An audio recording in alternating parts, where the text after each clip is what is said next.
Halos 150 billion pesos ang gustong singilin ng National Grid Corporation of the Philippines o NGCP sa mga consumer para sa mga proyekto nito.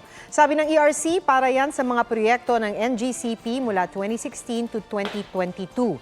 Pero 81 billion pesos lang daw ang dapat na singilin ng NGCP sa mga consumer. Hindi raw nito pwedeng singilin ang mga proyektong hindi pa naman napapakinabangan ng mga consumer. Bukod dyan, pinuna rin ng ERC ang sobrang paggastos ng NGCP na ipinapasa sa mga consumer kahit walang kinalaman sa transmission ng kuryente. Base sa initial audit ng ERC, mahigit 3.7 billion pesos ang sobrang gastos ng NGCP mula 2016 hanggang 2020. Kabilang dyan ang gastos sa public relations, entertainment, COVID-19 donations at iba pa.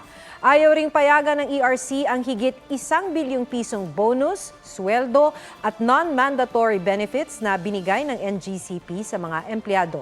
Nanindigan naman ng NGCP na wala silang sobrang gastos. Dapat itinakda na raw ng ERC ang mga panuntunan noon pang 2014. Aminado naman ng ERC na naantala na ang proseso sa pagtatakda ng bagong taripa.